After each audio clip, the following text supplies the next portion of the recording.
for taxi cars. So that's also the same thing, and they're always happy to do one-offs. They don't expect you to commit hours or any of that. If you just need help with one thing, you can contact Linda and she can help you with just that thing, and she's quite happy to do that. So thank you very much, Linda. All right, we have one more speaker to go for the night. Steph runs a small business. They are a niche business, so they do one thing. And the microphone doesn't like it tonight. They do one thing, and they do that one thing. Did you break it? You broke it. Too much use. They do that one thing really well. And so, as you know, the NDIS is slowly focusing on pushing providers in the direction of picking a niche or two. They're not wanting you to continue to do multiple services. So this is something that you will see in the next year or two where they will really start pushing providers to pick a lane. So pick your lane and you do it really well, you're going to be quite successful. And so that's what Steph and her company have done. So I'm going to let her tell you about it. And then we'll move on, maybe do some Q&A from there, and we'll finish the night off. So Steph.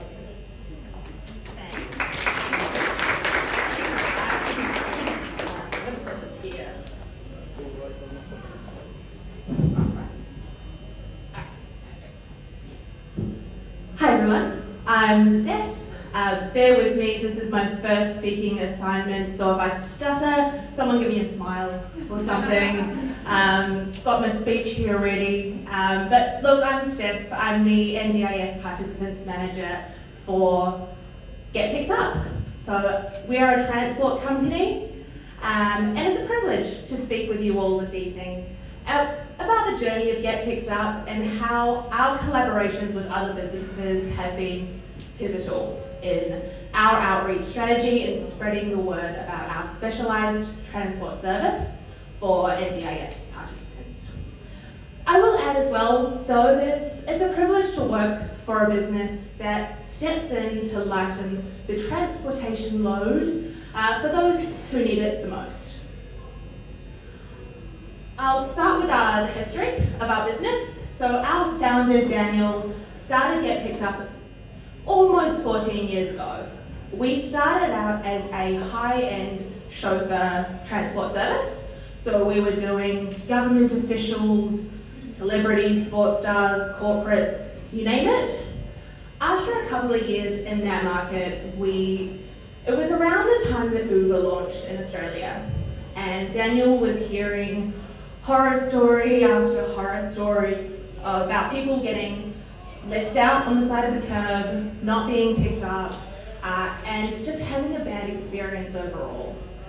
So he had a look at our business model, which has all of these high-level guarantees, and he thought, well, we should expand our business to include everybody. Everybody should have access to high levels of service when it comes to transportation. So at that time, around 2013, we included our GPU ride. Brand new cars, they're still 5 years or younger, still the same high levels of service as the chauffeurs at a lower pricing point, so similar to a taxi.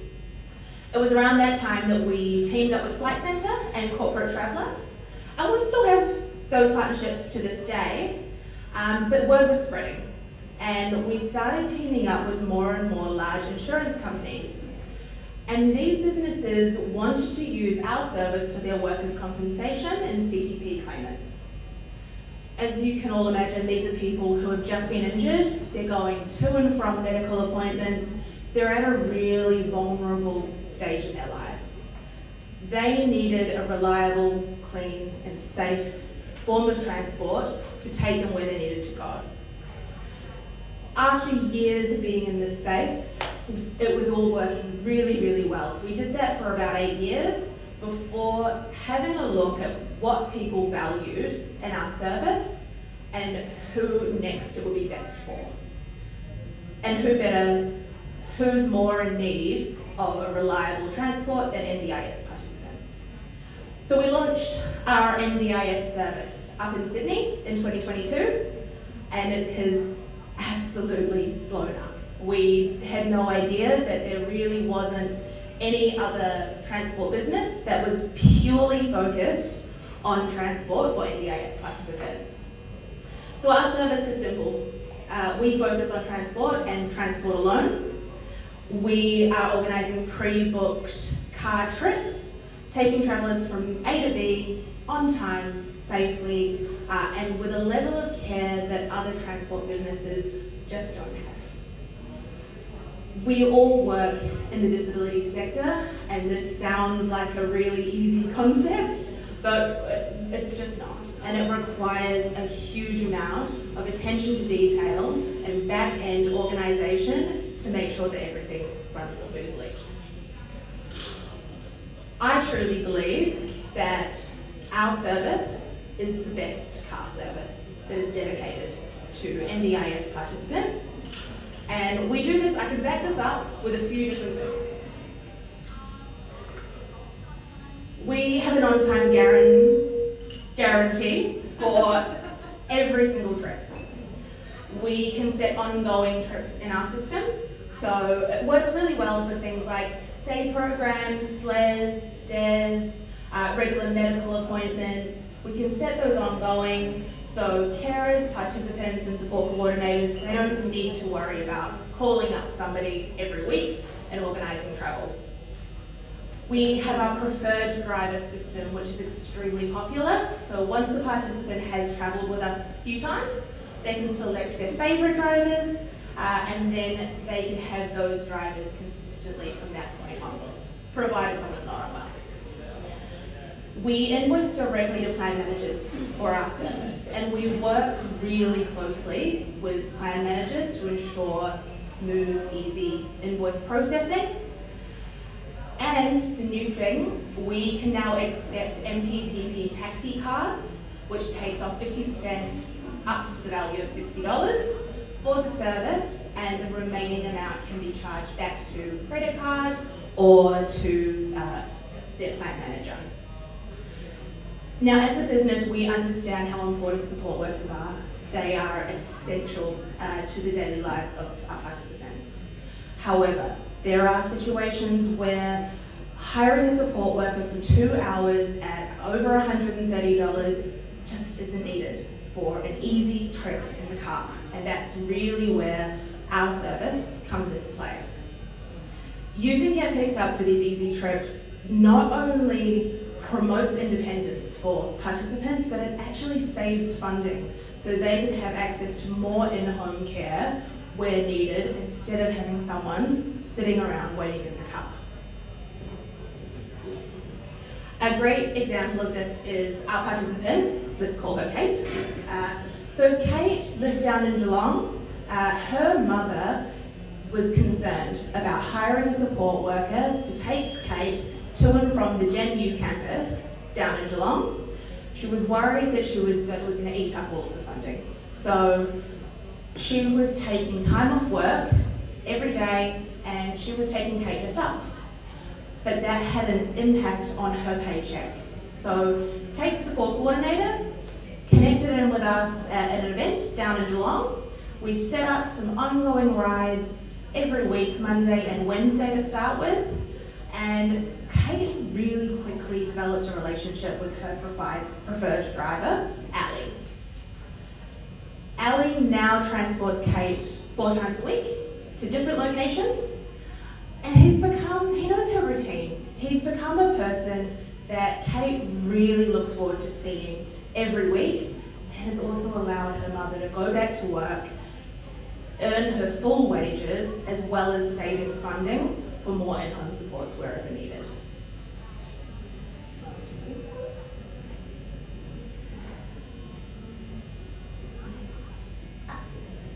Our success is not ours alone.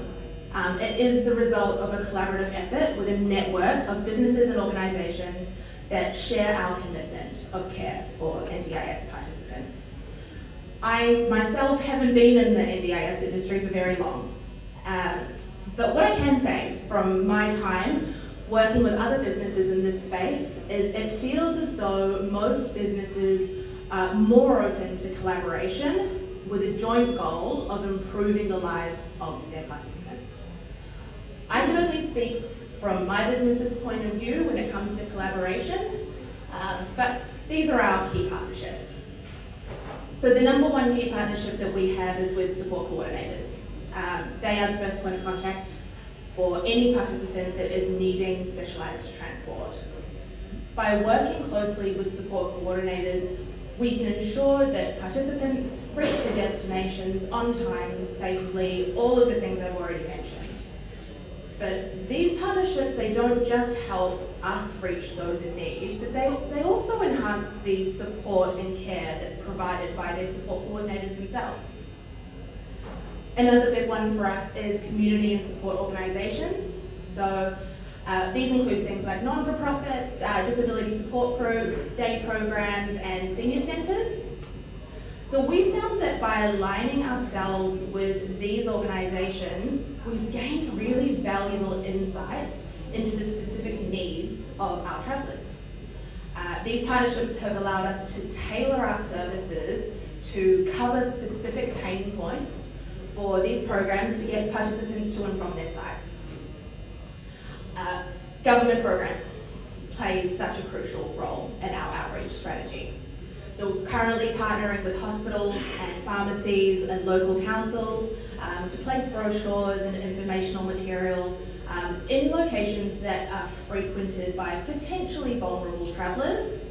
I mentioned a bit earlier our partnership with MPTP. So we've collaborated with Safe Transport Victoria to be one of the first rideshare companies in Victoria that is able to accept the MPTP taxi cards, which is huge and really exciting for us, 6 years in the making.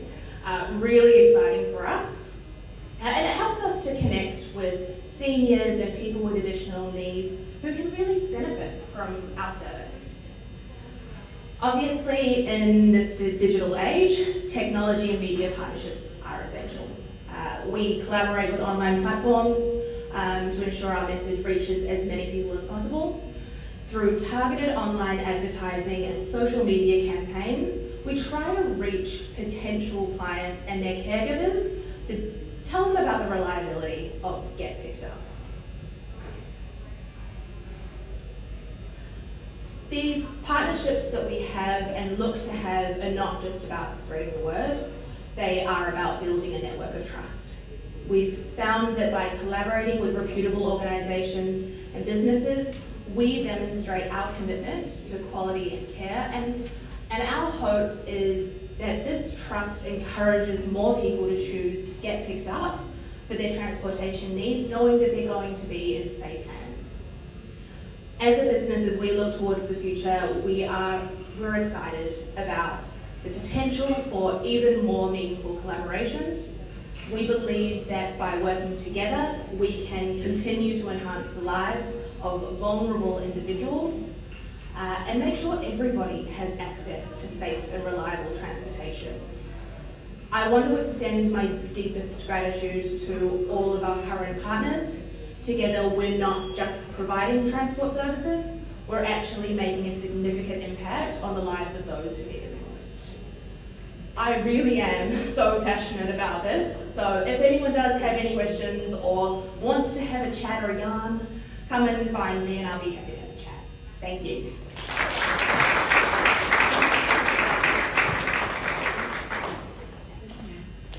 Thank you, Steph, very much. So doesn't like me. Almost over. So as we get sort of toward the end of the night, we want to leave you a bit of time to just chat with each other as well. We'll do a little bit of a Q&A. If anybody has anything quite specific they'd like to ask any of the panelists, I'll come to you with a microphone. If not, that's okay, and you can catch up after. Their cards are on the bar on the way out as well. You can pick that up and have a chat with them as well. And I will ask everyone to please leave a business card. You can drop it on the bar for us. I'll take those back as well as part of our network as well. So do please leave us a card. Does anybody have any specific questions for any of the panelists that they want to ask? I was going to say, don't be shy. No, definitely don't be shy. Have you? Hi, sorry. I guess this questions for Julie, which you said you were going to explain about the last book. I know. Because my son's about to go to big school next year. Yes. And I loved your story so much. It was really inspiring. Yeah. Thank you so much. Yes.